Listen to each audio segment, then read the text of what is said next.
بسم اللہ الرحمن الرحیم۔ ابھی طفیل سے روایت ہے کہ ہم ایک مرتبہ حضرت عمر کے پاس بیٹھے تھے کہ مدینے کے یہودیوں میں سے ایک یہودی آیا۔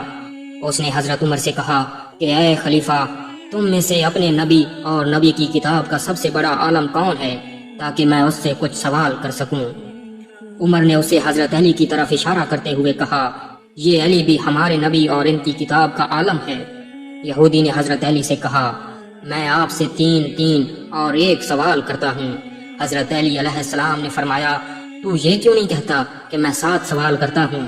یہودی نے کہا، میں آپ سے 3 اور 3 کا سوال کروں گا۔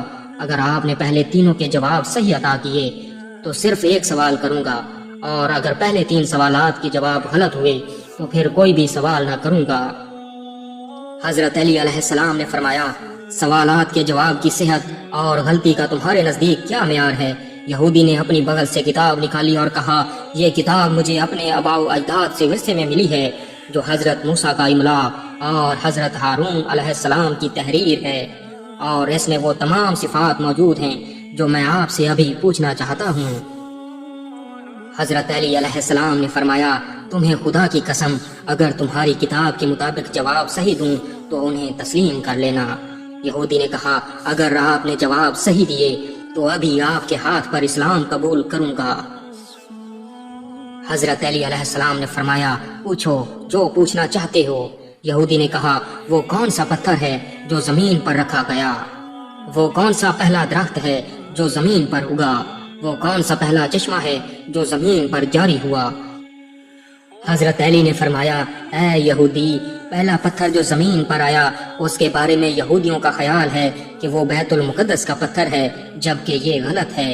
حقیقت میں پہلا پتھر حجر اسود ہے، جو حضرت آدم علیہ السلام جنت سے اپنے ساتھ لائے تھے اور بیت اللہ کے ایک کونے پر رکھ دیا تھا۔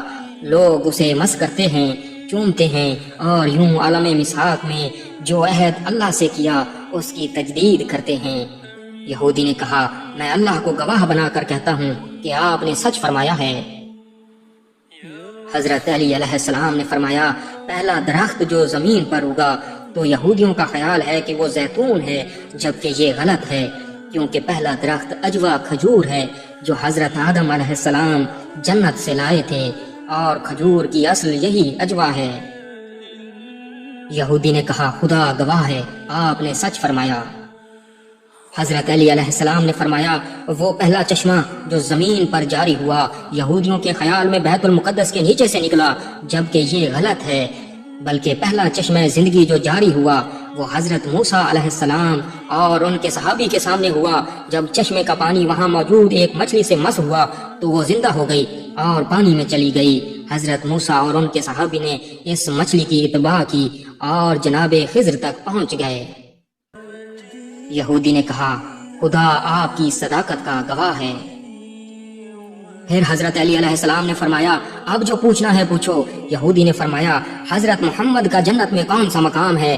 حضرت علی علیہ السلام نے فرمایا، حضرت محمد صلی اللہ علیہ وآلہ وسلم کا جنت میں مقام جنت عدن ہے، جو تمام جنتوں کے درمیان ہے اور عرش الہی کے سب سے زیادہ قریب ہے۔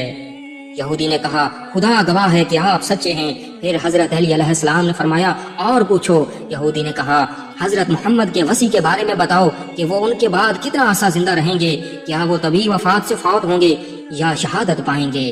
حضرت علی علیہ السلام نے فرمایا، اے یہودی، حضرت محمد مصطفیٰ کا وصی ان کے بعد 30 سال تک زندہ رہے گا، پھر اس کی داڑھی اپنے سر کے خون سے رنگین ہوگی۔ حضرت علی علیہ السلام نے اپنے سر اور داڑھی کی طرف اشارہ کیا۔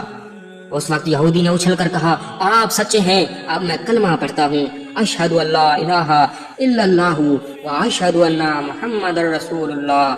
اس حدیث میں حضرت عمر کی طرف سے حضرت علی علیہ السلام کے بارے میں نص ہے کہ علوم نبی اور کتاب نبی کے عالم پوری امت میں حضرت علی ابن ابی طالب ہیں۔